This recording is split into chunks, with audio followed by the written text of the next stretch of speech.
meantime, having some reflections over the past 18 months, things have been real turbulent here in our community, our state, our nation, and quite frankly throughout the world. As we watch the news each and every day, things are changing. Over in Afghanistan, the Taliban have just taken over. I mean, things are changing. But one thing that's been consistent for me is my 2-mile-a-day run. That's been pretty consistent. That just gives me an opportunity to stay focused, stay healthy. I got to stay hydrated. I know all of us remember November, so I got to stay hydrated. But more importantly, stay focused and committed and prepared to do this work on behalf of our children. But the past 18 months, as we prepare to knock on the door of a new school year, the past 18 months have been trying, challenging, phenomenal in some cases. And I must admit, when we made that announcement in March of 2020, we initially thought that we would take advantage of spring break, have an additional week, and at least for that 2-week period, our children will be safe for the pandemic. We didn't really know what COVID-19 was at the time. We thought that we would be able to get a handle on the protocols, the procedures, establish some policies to protect our children and employees. And many of us thought, and even me as a parent, I thought that it would be a 2-week hiatus and we would be back to school as normal. How wrong were we? How wrong was the community? How wrong was the state, nation, and the world? 18 months later, we are still dealing with the pandemic. But those 18 months taught us a lot. It taught us a lot as a community, as a district.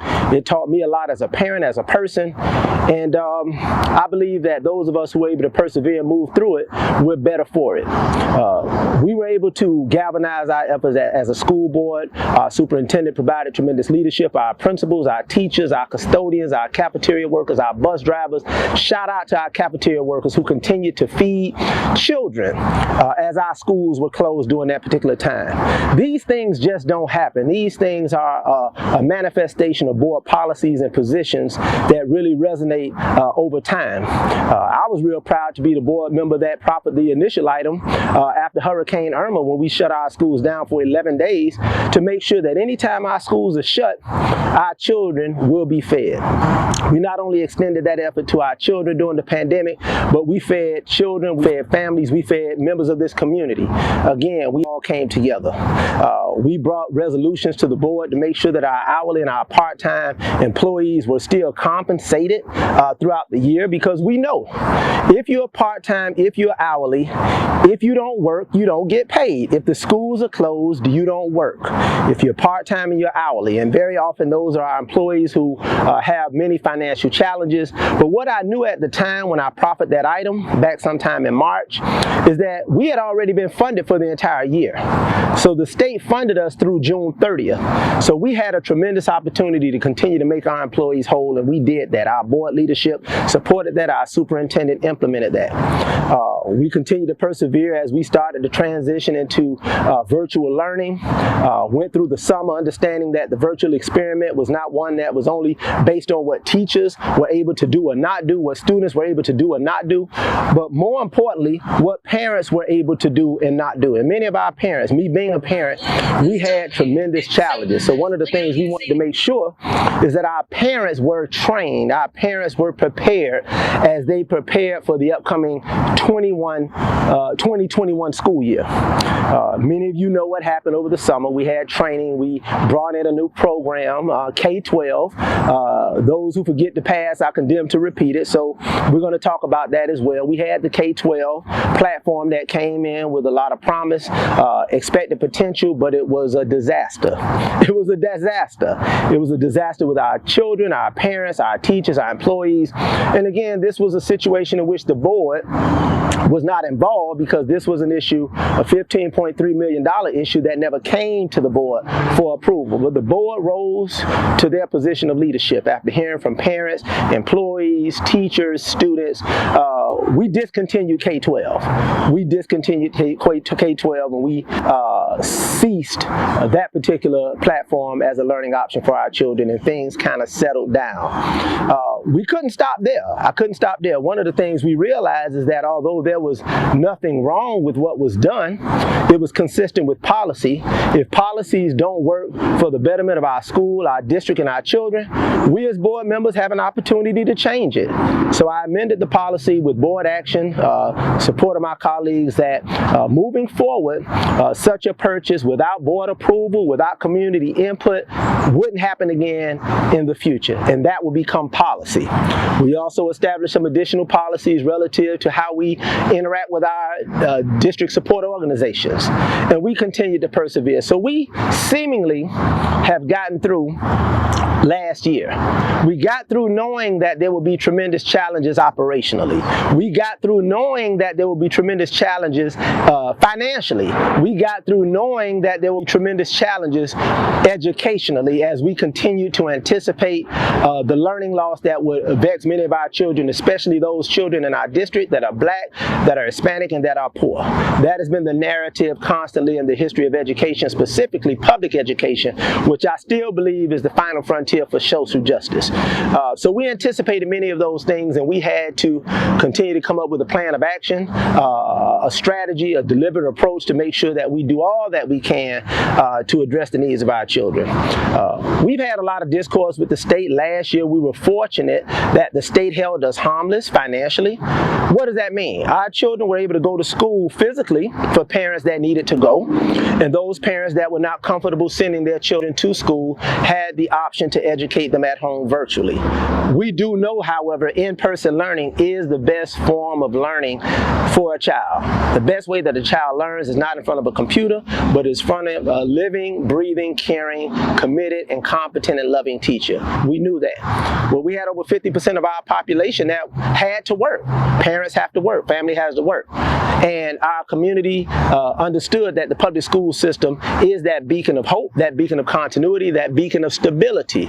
So we had to open up our doors to those families and those children, and we did throughout the year.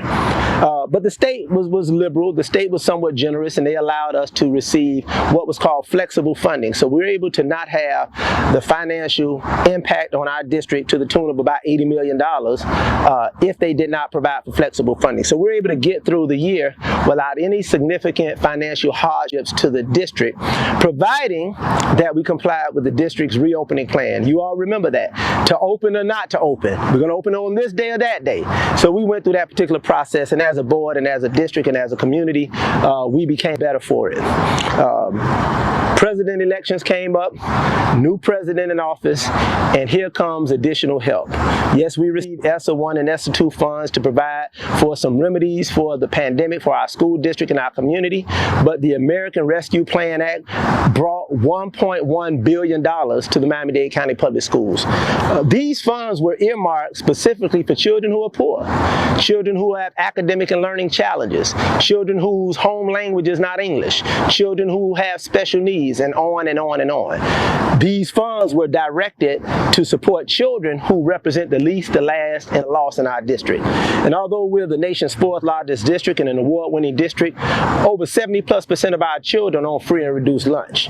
So we have tremendous needs academically, and we have to continue to work toward ensuring that those funds are earmarked for those children and for those purposes. So I was proud to get the unanimous support of my colleagues when I brought that item to make sure that the $1.1 billion is used as intended. So now here we are in the midst of a major debate, to mask or not to mask, to mask or not to mask. We thought that we were out of the woods. We started to travel, we started to go to the movies, we started to have concerts, we started to do indoor and outdoor activities. We thought that the world was open back up to us, but here comes the Delta variant, and Florida once again is at the epicenter of the COVID-19 pandemic, providing tremendous challenges to our children. And now we as school districts preparing to open up are in the midst of a very hotly politicized, hotly divisive issue around to mask or not mask. But we know that ultimately those decisions belong to the elected school board. Although I said recently, about 5 days ago, I'm not going to wade in the waters of political pontification and posturing on the backs of our children. But at the end of the day, we have to make a decision. So that's why I proffered the item 817. Let's have at it. Let's have the conversation. But more importantly, let's stop the conversation and let's take a vote. Let the school board take a vote and provide direction on how we're going to address this particular issue. Yes, we received a number of issues from the state in executive order that has a lot of recommendations in it about what we can and cannot do, what the governor has and has not banned. But we also believe in local control. And at the end of the day, I can read the language of an executive order. An executive order has certain recommendations, but it does not have certain authorities. But we're going to navigate through that particular process. We navigated through it over the last couple of days with the threat of taking our compensation away. Let's have at it. And I think that has so often been addressed because that authority does not exist. Let's have at it relative to financially penalizing a school district if they don't comply. That's kind of weighted a little bit. And once again, our president stepped in and said, hey, you know, if a school district is penalized for taking a position on a ban that is imposed by the state, whatever financial penalties that the state attempts to impose, they're going to step in and make us whole. But it's not about the money. It's about doing what's right for our children. And that's why we have to take a vote. We have to be counted. We have to stand up. We have to stand up. We have to speak. We have to fight. And we're going to have at it on this particular issue. And I'm committed to making sure that, number one, we take the appropriate action to protect our children and employees, that we ensure that we comply with the law, and that we have some consideration and deference to a parent's right to choose. Those are three things that are difficult to balance out, but that's what we're elected to do. That's what you hold us accountable to do, and that is what we will do. But let me get back to these push-ups. The run was great. Still got my sweat. Got to get back and continue my workout, and I'll follow up on this discussion in a moment.